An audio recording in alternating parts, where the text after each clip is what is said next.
आज कौन सा रूप बनाओगे? जो तुम कहो बताओ। अच्छा, ग्वाला बनकर दिखाओ। ग्वाला बनना? लो।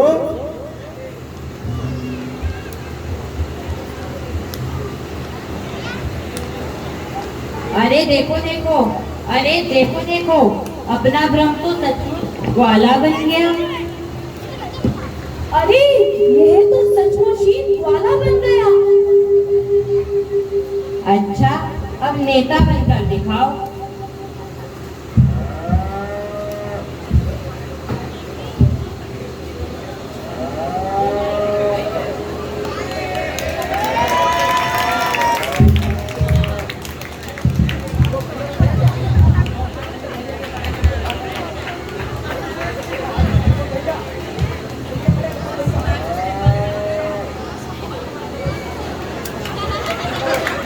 अरे देखो देखो, अरे देखो देखो, अपना भ्रम तो सचमुच में नेता भी बन गया।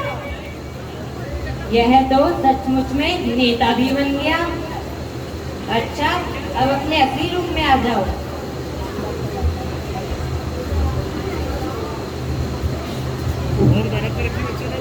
राजकुमार भी ब्रह्म गुलाल की इस कला की प्रशंसा करता था। वह चाहता था कि ब्रह्म गुलाल की यह कला सर्वश्रेष्ठ मानी जाए। एक दिन वो कुछ लोगों के सामने ब्रह्म गुलाल की प्रशंसा कर रहा था। राजकुमार के कुछ मित्रों को ब्रह्म गुलाल से बहुत द्वेष था। वह ब्रह्म गुलाल की कला से बहुत चिढ़ते थे। भाई, ब्रह्म गुलाल की कला तो अद्भुत है। मेरा मानना तो यह है कि हमारे राज्य में ऐसा अद्भुत कलाकार है और मेरा मित्र है, मित्र। अरे यह कौन सी बड़ी बात है? यह नौटंकी तो कोई भी कर सकता है। मुझे तो लगता है कि यह कोई कला बना नहीं है, बल्कि प्रजा को मूर्ख बनाने का षड्यंत्र है, षड्यंत्र। नहीं मित्रवर, ब्रह्म गुलाल तो वास्तव में उत्तम है। आप सबको उनकी कला को मानने करना होगा। नहीं नहीं, ऐसे कैसे मानने करे? पहले हम उसकी परीक्षा लेंगे।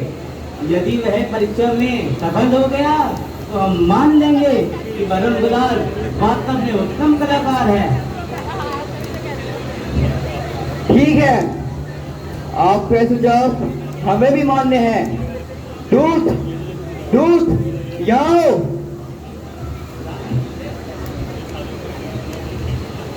राजकुमार की जय हो, राजकुमार की जय हो, राजकुमार की जय हो, राजकुमार की जय हो। राजकुमार। दूत, तुम शीघ्र ही ब्रह्म गुलाल के पास जाना और उससे कहना हमने उसे याद किया है। जो आज्ञा राजकुमार। ब्रह्म गुलाल के कुछ मित्र जो ब्रह्म गुलाल की कला से चिढ़ते थे, अब उन्हें परीक्षा देने के लिए राजकुमार ने अपने एक दूत को भेजा है ब्रह्म गुलाल के पास कि हे ब्रह्म गुलाल, हे दूत, ब्रह्म गुलाल के पास जाना और क्या कहना हमने उनको याद किया है। पता है ब्रह्म गुलाल को क्यों बुलाया है? पता है आपको? मुझे तो नहीं पता, बाकी देखते हैं इन्होंने क्यों बुलाया है।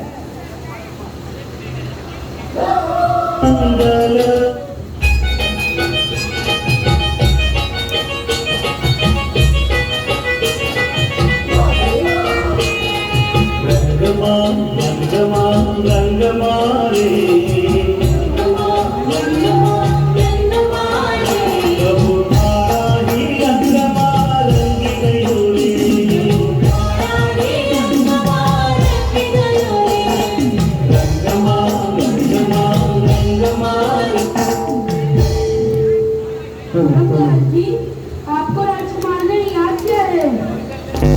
हमें राजकुमार ने याद किया है।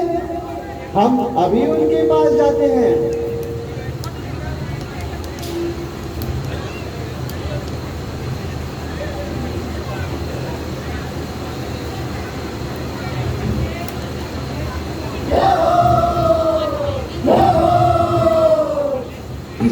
उसको याद किया। ब्रह्म गुलाल भी मान गया, क्योंकि राजकुमार है, राजकुमार का आदेश तो सबको मानने होगा। ब्रह्म गुलाल ने भी कह दिया, कोई बात नहीं, हम उनके सामने चले जाते हैं। अरे ये क्या, ये कौन है? ये ब्रह्म गुलाल के पिताजी,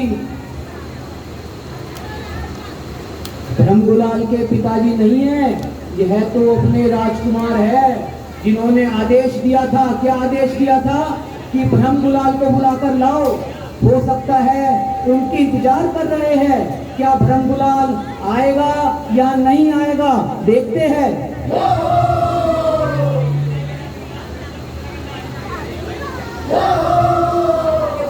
राजकुमार, आपने हमें याद किया, हम आपके सामने उपस्थित हैं। कहिए, हमारे लिए क्या आदेश है? ब्रह्म गुलाल, आप मेरे श्रेष्ठ मित्र हैं। मुझे आपकी रूप परिवर्तन कला का बहुत बहुमान है, परंतु मेरे यह मित्र मेरी बात का विश्वास नहीं कर रहे। इसलिए मेरा आपसे निवेदन है कि आप अपनी कला का सबसे श्रेष्ठ रूप प्रदर्शित कीजिए, जिससे इन सबको आपकी कला का विश्वास हो जाए। अब आपको अपने बनाए गए सभी रूपों में से सबसे अनोखा रूप बनाना होगा। अनोखा रूप? कौन सा रूप राजकुमार? आपको शेर का रूप बनाना होगा। शेर का रूप?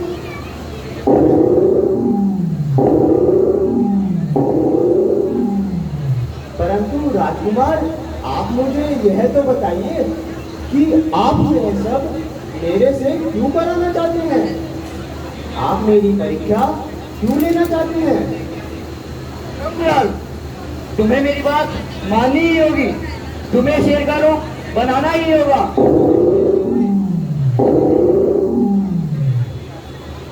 राजकुमार, अब आप इतना कह ही रहे हैं, तो आपकी बात मानना मेरा कर्तव्य है, परंतु आपको भी मेरी एक बात माननी होगी। मैं तुम्हारी हर बात मानने के लिए तैयार हूँ। बोलो, क्या चाहते हो?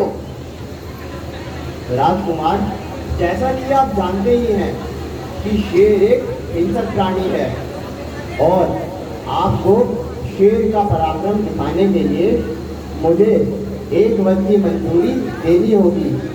यानी कि अगर मैं शेर का रूप धारण कर कर किसी भी प्राणी का वध करता हूँ, तो आप उससे मुझे दंड नहीं देंगे, तभी आप शेर का पराक्रम देख पाएंगे।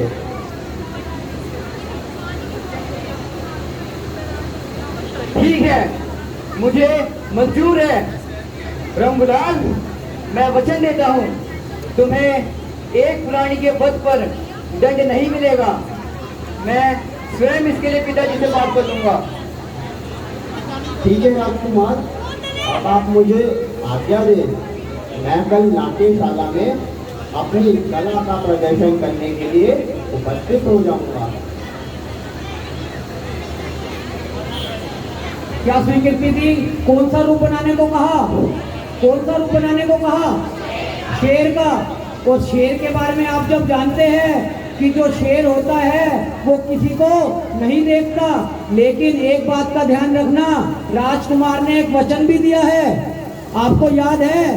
एक वचन किसी और ने भी दिया था, जिस कारण रामचंद्र जी कहाँ चले गए थे?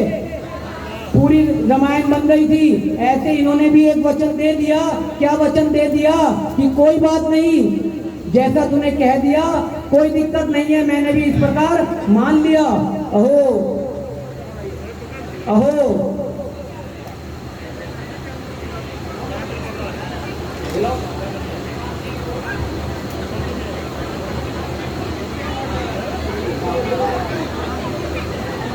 राजमहल, राजमहल में राजा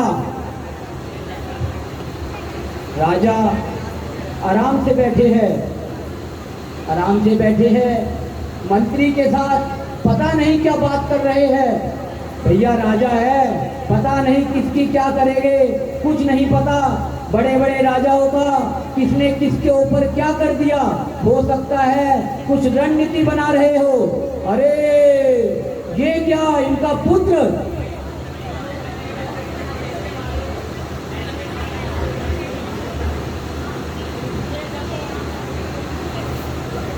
राजकुमार पधार रहे हैं।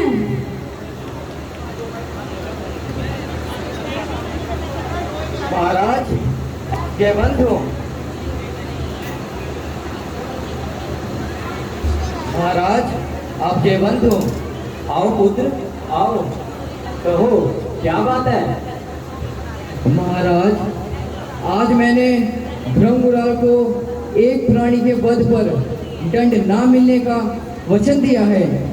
आप इसकी आज्ञा दें। परंतु आपने इस बात की स्वीकृति दी क्यों? महाराज क्योंकि मेरे मित्र मेरी बात का विश्वास नहीं कर रहे थे। विश्वास जीतने के लिए मैंने ऐसा कह दिया, और वो तो नकली शेर बन रहा है, कोई असली शेर थोड़ी बन रहा है। इसलिए आप आज्ञा दे दीजिए। ठीक है, आप सबके मनोरंजन के लिए मैं आज्ञा दे देता हूँ। जो आज्ञा महाराज।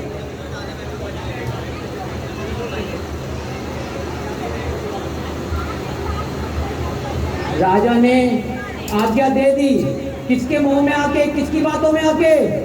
अपने पुत्र की बात में आके ये आज्ञा दे दी। कोई बात नहीं बेटा, जब तूने कह ही दिया तो मैं भी ऐसा कह देता हूँ कि जैसा तूने कहा वैसा ही है, अन्यथा कोई दिक्कत परेशानी नहीं है। अगर किसी का वध भी हो जाएगा तो भी कोई दिक्कत परेशानी नहीं है। अरे यह क्या, राजकुमार, राजा, ये सब, अरे ये तो कौन सी मीटिंग कर रहे हैं? अरे ये क्या, गाय? ये गाय क्यों बंधी है?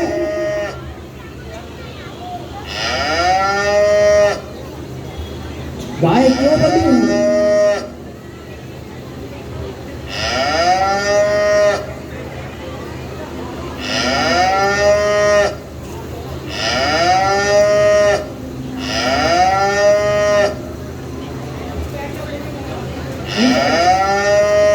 अरे यह इन्होंने गाय क्यों बांध रखी है? लगता है इसमें भी राजा और राजकुमार या इनके दोस्तों की कुछ रणनीति है।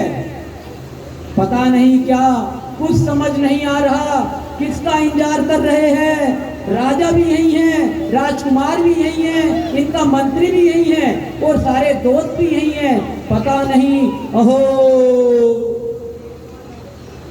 अहो, इतने में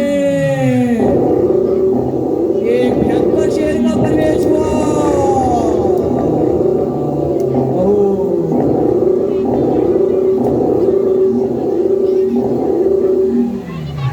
लोग उसकी दहाड़ सुनकर घबरा गए।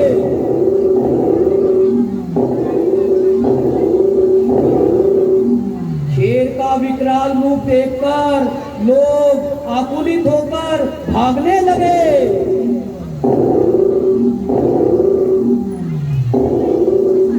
बचाओ बचाओ बचाओ, आवाजें आने लगी। पर वो शेर उछलकर राजकुमार के सामने जाकर खड़ा हो गया।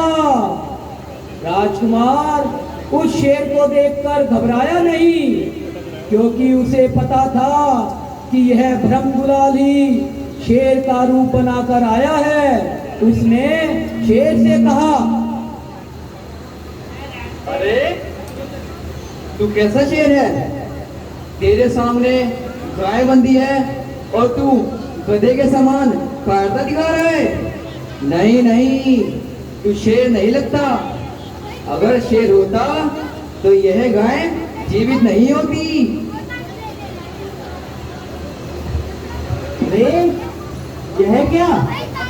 यह ब्रह्मगुलाल तो जैन धर्म का अनुयायी है, अहिंसा व्रत का पालन करता है। यह शेर बनकर भी गाय को नहीं मारेगा। और हमारी जीत हो जाएगी। यदि यह गाय को मारेगा तो हिंसा करने के अपराध में जैन समाज इसे समाज से बाहर निकाल देगा। दोनों ओर से हमारी जीत हो जाएगी। हाँ, इस बात का तो पता ही नहीं था। ऐसी रणनीति बना रखी है। ये तो भ्रमगुलाल फंस गया। अचानक शेर ने उछलकर राजकुमार पर आक्रमण कर दिया। ये क्या कर रहे हो? ये क्या कर रहे हो? अरे भ्रमगुलाल, यह क्या कर रहे हो? यह क्या कर रहे हो? यह तो अपने ही राजकुमार है। बचाओ बचाओ।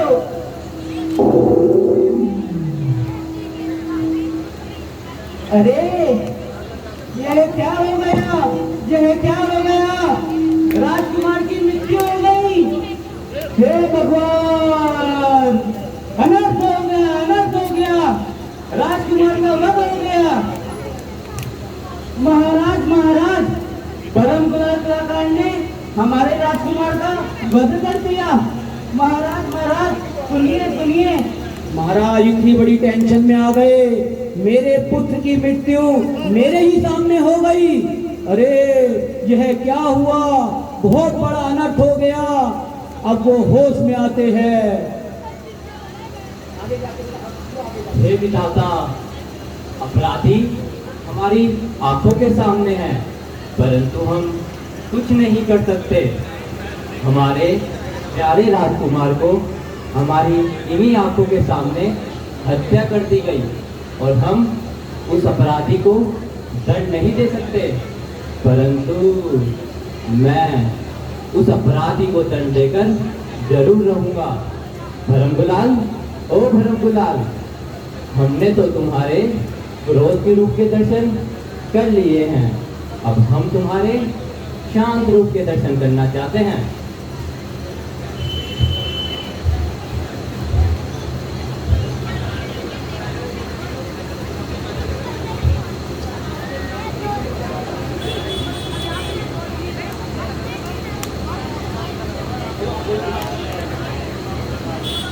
अभी तक आपने देख लिया क्या हो गया। याद रखना ये चीज, ये घटना कोई बनाई हुई नहीं है। ये अपनी सत्य घटना है और नाटक कराने का प्रयोजन यही है। कुछ ज्ञानी जीव जो हमारी आंखों के सामने नहीं आ पाते, जो जीव एक बार ये नाटक देख लेगा जीवन में कभी नहीं भूलेगा भ्रमगुलाल कौन था, क्या करता था, कैसा जीवन था और उसका आगे जाके जीवन कैसा हो गया। राजकुमार की राजा की आंखों के सामने मृत्यु हो गई और राजा ने उसको दंड भी नहीं दिया। क्यों नहीं दिया? क्योंकि राजा ने क्या करा था? मेरे याद नहीं था, भाई साहब ने बताया वचन दे दिया था। याद आ गई मेरे भी। वचन दिया था कि मैं तुझे दंड नहीं दूंगा और ऐसा ही करा। कोई दंड नहीं दिया, बल्कि क्या कहा कि अपने आप असली रूप में आ जाओ। अब भ्रमगुलाल डरता डरता क्या करा मैंने, परंतु राजा क्या करेगा देखते हैं, क्या उसको दंड देगा। पुत्र वियोग से हमारा मन अत्यंत दुखी है। हमारी भावना है कि तुम जैन मुनि का स्वांग धारण कर हमें आत्म कल्याण का उपदेश दो। ठीक है महाराज, मुझे आपकी आज्ञा स्वीकार है, परंतु आपको भी मुझे कुछ समय देना होगा। ठीक है, जितना समय लेना चाहते हो उतना समय ले सकते हो, परंतु जैन मुनि का स्वांग असली जैसा होना चाहिए ताकि मेरे मन को शांति मिले। अवश्य ऐसा ही होगा महाराज।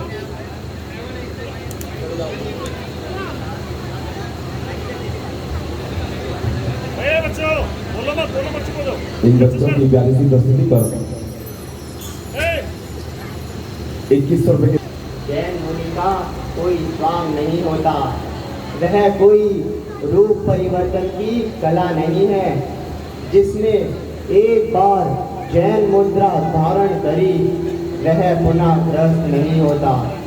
मैं एक सच्चा जैन मुनि का रूप धारण करूंगा और वीतरागी बनूंगा। इन्होंने तो कह दिया, कहने में और करने में कोई फर्क है या नहीं है? कहने में और करने में जमीन आसमान का अंतर है। कह तो कोई भी सकता है, परंतु करना हर किसी के बस की बात नहीं है।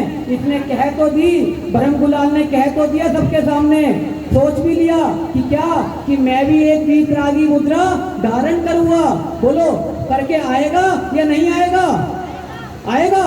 मुझे तो नहीं लगता, मुझे तो बहुत मुश्किल लगता है। चलो देखते हैं क्या वो जैन मुनि बनकर आएगा या नहीं आएगा।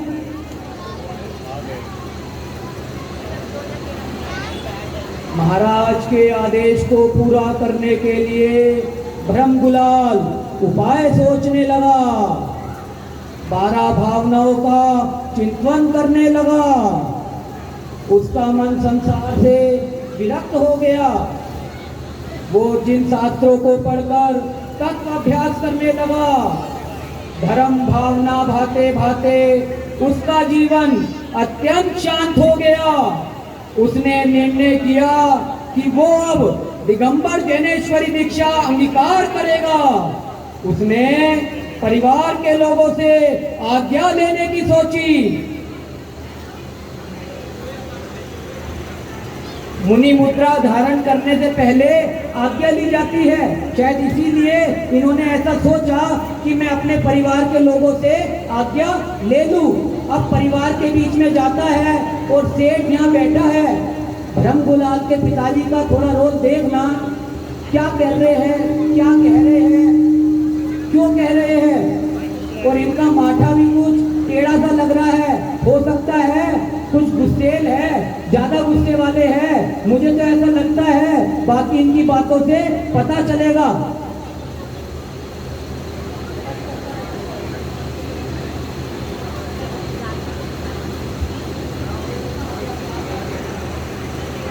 सेठ जी, सेठ जी, आपका पुत्र आया है, आपका पुत्र आया है। ये लो, पकड़ो इसे, कुछ नहीं हो सकता तुम्हारा, जाओ यहाँ से। पिताजी जय जिनेंद्र। अरे आओ पुत्र। पिताजी आप इतने गुस्से में कैसे? कुछ नहीं पुत्र, बस ऐसे ही। कहो क्या बात है? पिताजी मैं राजा के कहने पे मुनि का रूप धारण करने जा रहा हूँ। फिर भी आप मुझे आज्ञा दें कि मैं यह रूप बनाने में सफल हूँ और राजा का मन प्रसन्न करूँ।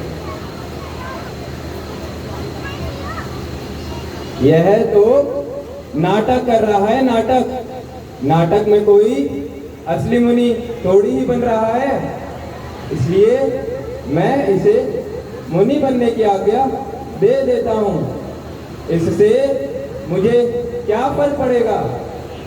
परंतु आज तक तो इसने अनेक प्रकार के रूप बनाए हैं, तब तो इसने मुझसे आज्ञा नहीं मांगी, तो फिर यह आज ही आज्ञा क्यों ले रहा है? लगता है कोई रहस्य की बात है, कोई अनोखा रूप बना रहा है। अनोखा है तो इससे मुझे क्या? मैं तो यही चाहता हूँ, यह जो रूप बनाने जा रहा है उसमें सफल हो और राजा का मन जीते, जिससे राजा खुश होकर हमें अनेक धन दौलत आदि संपदा दे, जिस और हम अपना पूरा जीवन सुखपूर्वक व्यतीत कर सके। जा पुत्र जा, मैं तुझे आज्ञा देता हूँ। यह जो रूप बनाने जा रहा है उसमें सफल होकर वापस लौटे और राजा को खुश कर अनेक धन संपदा लेकर अपना पूरा जीवन सुखपूर्वक व्यतीत करे। जो आज्ञा पिताजी। पिताजी की भी आज्ञा मिल गई। क्यों मिल गई? पिताजी क्या चाहते थे कि मुनि बन जाए? क्या चाहते थे पिताजी? रूप धारण हो जाए। और रूप धारण होके क्या मिलेगा? बहुत इनाम मिलेगा। पता नहीं पिताजी को वो क्यों आया था, उन्होंने तो आज्ञा दे दी। अब देखते हैं आज्ञा पूरी करते हुए वो आज्ञा पूरी करेगा या अधूरी छोड़ देगा। आप क्या कहते हो? पूरी करेगा। नीतू भाई कह रहे हैं पूरी कर देगा। नहीं, मुझे नहीं लगता पूरी करेगा। देखते हैं क्या होता है। पिताजी ने सोचा यह तो नाटक कर रहा है, कोई असली मुनि थोड़ी ही बन रहा है। आज मुनि बन रहा है, कई कपड़े पहनकर आ जाएगा। लेकिन पिताजी को नहीं पता था मुनि बनने के बाद मुनि पद छोड़ा नहीं जाता। धन दौलत के लालच में आज्ञा तो दे दी। अब देखते हैं क्या करता है।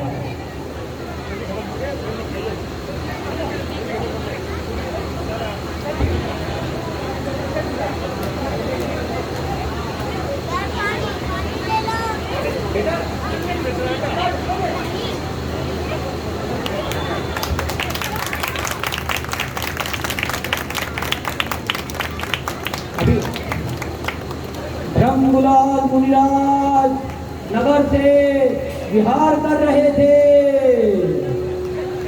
राजा ने महल से देखा। क्या देखा? एक साधु नगर से विहार कर रहे हैं। अरे दिगंबर साधु हमारे नगर में, ये तो बड़े सौभाग्य की बात है। मंत्री इधर आओ। जाओ, हटो यहाँ से। नमोस्तु महाराज, नमोस्तु महाराज। उच्चासन विराजिए।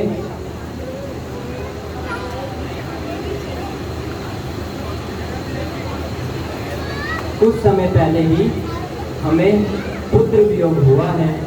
हमारा मन अत्यंत दुखी है, परंतु ना जाने आपकी शांत मुद्रा को देखकर हमें शांति का अनुभव हो रहा है। आप आत्म कल्याण का उपदेश दे दीजिए। राजन, प्रत्येक जीव अनंत गुणों का पुंज है। प्रत्येक जीव में भगवान बनने की शक्ति है। जगत के संपूर्ण संबंधों क्षणभंगुर हैं। इनके लिए शोक करने से कुछ लाभ नहीं है। जीवन थोड़ा है, शीघ्र आत्मकल्याण कीजिए। आत्मकल्याण करना ही श्रेष्ठ कार्य है।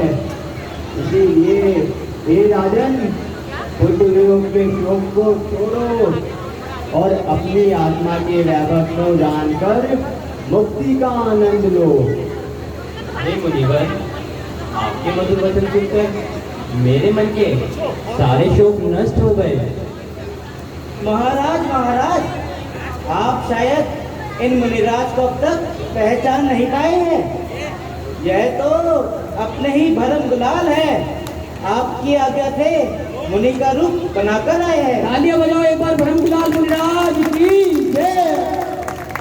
अरे धर्मगुलाल, धर्मगुलाल की कला ने तो हमें अचंभित कर दिया। आप धन्य हैं, आपकी कला धन्य है। मैं आपकी कला से अत्यंत प्रसन्न हुआ। आप अपना इनाम मांग सकते हैं और अपना पूरा जीवन सुख शांति से व्यतीत कर सकते हैं। अरे राजन, आप एक दिगंबर साधु के सामने ऐसे अनुचित शब्दों का प्रयोग क्यों कर रहे हैं? क्या आप नहीं जानते दिगंबर जैन साधु किसी प्रलोभन से नहीं बनते, बल्कि आत्मकल्याण के लिए बनते हैं। अपनी आत्मा के वैभव के सामने उन्हें संसार के सारे वैभव तुच्छ लगते हैं। हे नरशेष, मैंने जगत के संपूर्ण संबंधों का त्याग कर दिया है। मुक्ति ही मेरे जीवन का एकमात्र लक्ष्य है। परंतु मुनिवर, आपने तो ये स्वांग मेरी इच्छा पूरी करने के लिए ही रखा था। अब स्वांग पूरा हुआ, आप धन संपदा गौरव लेकर सुख शांति से अपना पूरा जीवन बिता सकते हैं। साधु का वेश कोई स्वांग की वस्तु नहीं है। जिस धन संपदा गौरव को आप सुख की वस्तु समझते हैं, वह तो संकटों का पुंज है। आप व्यर्थ ही मुझे प्रलोभन दे रहे हैं।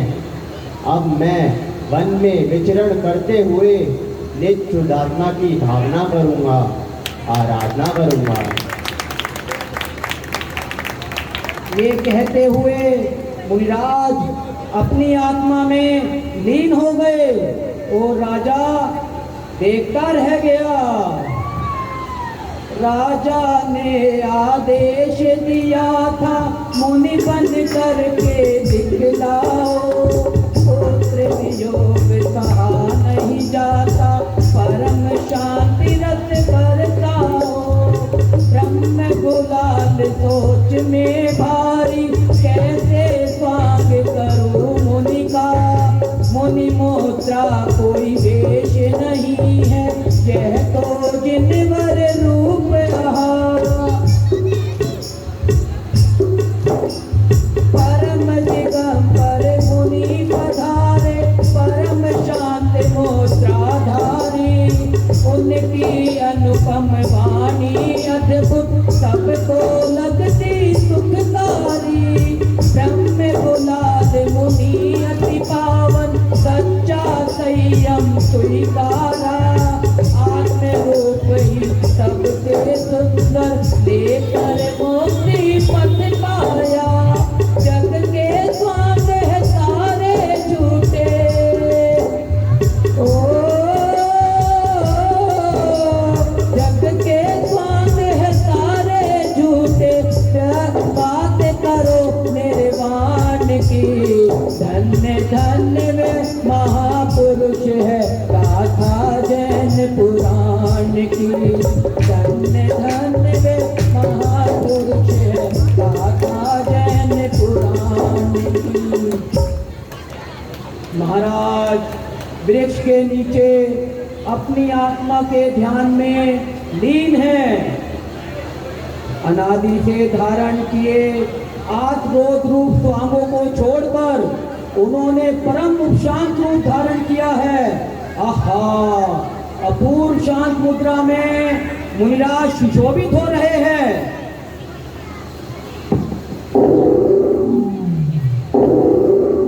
अचानक एक शेर का प्रवेश हुआ। मुनिराज के सामने शेर आया। शेर छलांग लगाकर उनके ऊपर झपटा।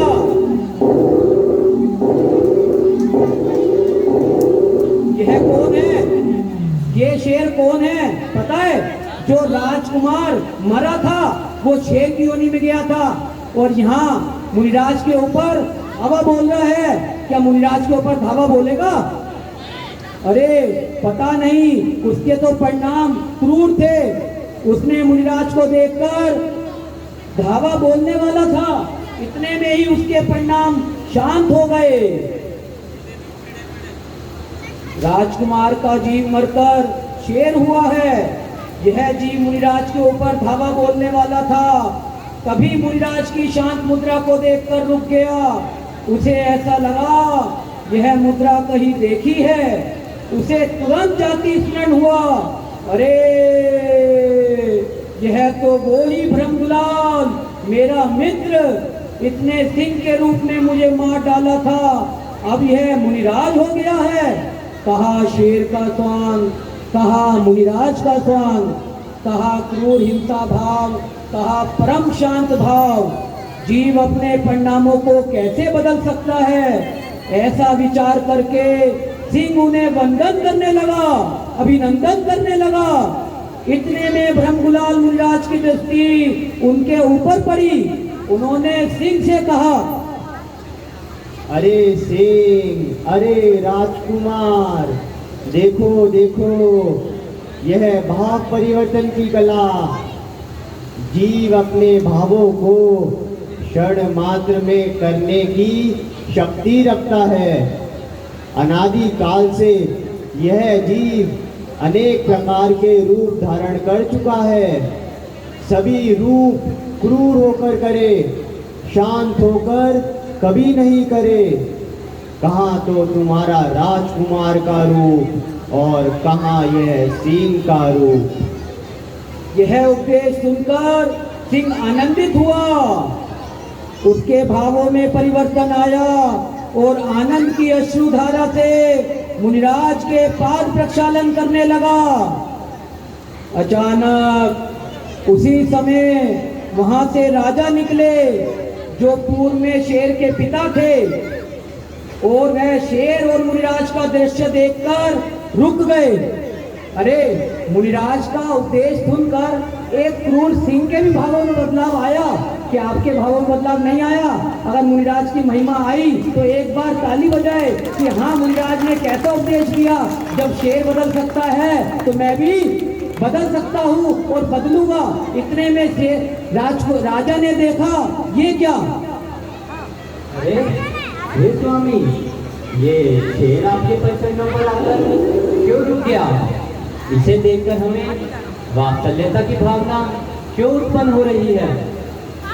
सुनो राजन, यह सिंह अन्य कोई नहीं, तुम्हारा ही पुत्र है।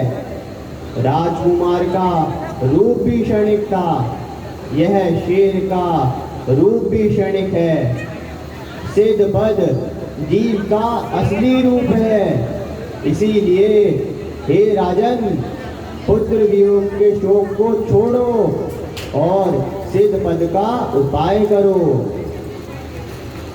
जब राजा को पता चला यह मेरा पुत्र है तो मुंह में आके उसे प्यार करने लगा, उस पे हाथ फेरने लगा। अरे, यह मोह कैसा? अभी तक तो क्या था और अभी पता चला ये मेरा पुत्र है। बोलो, अब इससे भी प्यार करने लगा। ये जीव का मोह है जो छोड़ता नहीं है, आगे नहीं जाता। इसी कारण जीव दुख है। जीव जो दुखी है किसी के कारण नहीं है, मोह के कारण है। भैया, अगर एक मोह छोड़ दे तो जीवन में कोई ऐसी चीज नहीं है जो तुझे दुखी कर दे। मुनिराज ने, बोलो, क्या छोड़ा? यही है, हमारे बीच में है, खाली एक मोह छोड़ा है। विचार करो, सब छूट गया। हम कहते तो है, अरे एक दिन चला जाएगा, चला जाएगा, लेकिन जिस दिन जाने की बारी होती है, बोलो क्या होता है? अरे, शमशान का नाम तो ले दिया, इससे भी डरते हैं, शमशान के नाम लेने से भी डरते हैं। परंतु मुनिराज तो जैसा कहा वैसा ही उपदेश ले रहे हैं, परंतु कोई माने या ना माने और देखते हैं अब वो राजा का मोह कैसे कम करते हैं। अरे राजन, अब यह मोह कैसा? तुम्हारा यह राजापना भी नहीं रहने वाला है, पितृ पुत्र का संबंध भी नहीं रहने वाला है। छोड़ो, अब तो छोड़ो इस मोह को। कहाँ ये शेर, कहाँ ये साधु, कहाँ मैं राजपूत? अरे, इस संसार में भ्रमण कर मैंने अनेक स्वांग धारण करे और उन्हें अपना माना, परंतु अब नहीं, मैं ऐसी गलती अब नहीं करूँगा, कभी नहीं करूँगा। महाराज का उपदेश सुनकर राजा की समझ में आ गया कि यह जो मैं गलती करने जा रहा था, ऐसी गलती कभी नहीं करूँगा। मैं मोह के वश में आकर सिंह को भी अपना मान रहा था। राजा की तो समझ में आ गया। क्या आप सबकी समझ में आया है या नहीं आया? बोलो, आया है तो तालियां बजाओ और नहीं आया तो मत बजाओ।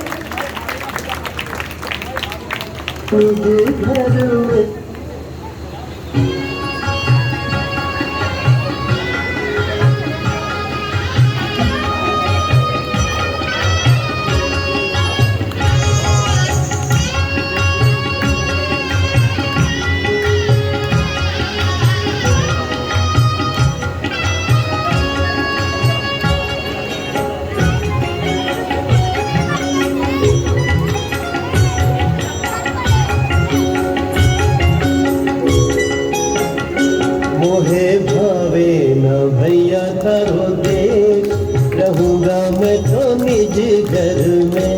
मोहे भावे न भैया थारो देश, रहूंगा मैं तो निज घर में। रहूंगा मैं तो निज घर में, रहूंगा मैं तो निज घर में। मोहे भावे न भैया थारो देश, रहूंगा मैं तो निज घर में। मोहे भावे न भैया थारो देश, रहूंगा मैं तो निज घर में।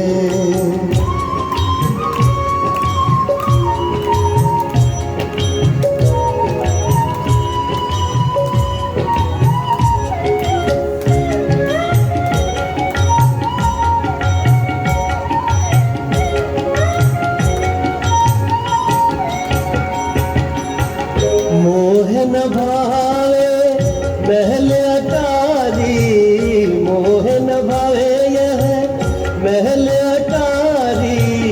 झूठी लागे दुनिया सारी, झूठी लागे दुनिया सारी।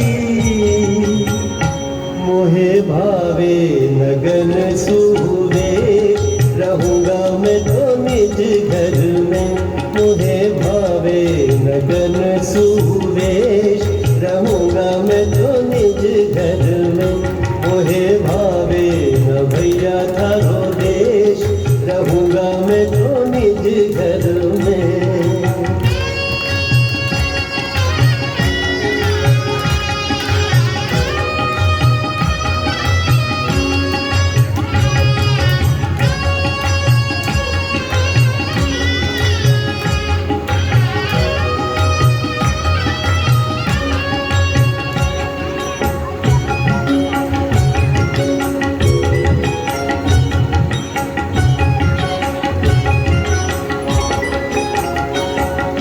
हमें यहाँ अच्छा नहीं लगता, हमें यहाँ अच्छा नहीं लगता। यहाँ हमारा कोई न दिखता, यहाँ हमारा कोई न दिखता। मोहे लागे यहाँ परदेश, रहूंगा मैं तो निज घर में। मुझे लागे यहाँ परदेश, रहूंगा मैं तो निज घर में। मुझे भावे न भैया थारो देश, रहूंगा मैं तो निज घर में।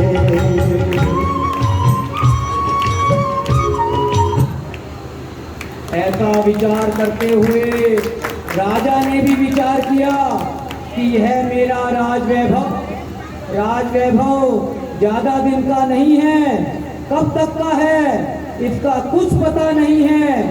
राजा की समझ में आ गया, उसने विचार किया। क्या विचार किया कि वो अब राजा नहीं, मुनि बनकर मोक्ष मार्ग की साधना करेगा, जय हो, आराधना करेगा। और उसने अपना राजापना छोड़ दिया और मुनिराज के सामने नतमस्तक होने लगा और मुझे भी दीक्षा दे दीजिए, ऐसी प्रार्थना करने लगा। इस प्रकार ब्रह्मगुलाल, राजकुमार और राजा, इन तीनों का जीवन बदल गया। यह तीनों मुक्ति की ओर चल दिए। आप सब भी, हम सब भी अगर चाहे तो अपने भावों में परिवर्तन करके अपनी आत्मा को मोक्ष मार्ग में लगा सकते हैं और सुखी हो सकते हैं। तीनों जीव मोक्ष मार्ग में लग गए और अपना मोक्ष मार्ग की साधना करते हुए अब आगे जाएंगे। अगर आपको ब्रह्मगुलाल का नाटक पसंद आया तो बालकों की ये इतनी मेहनत आई तो एक बार कृपया ताली बजा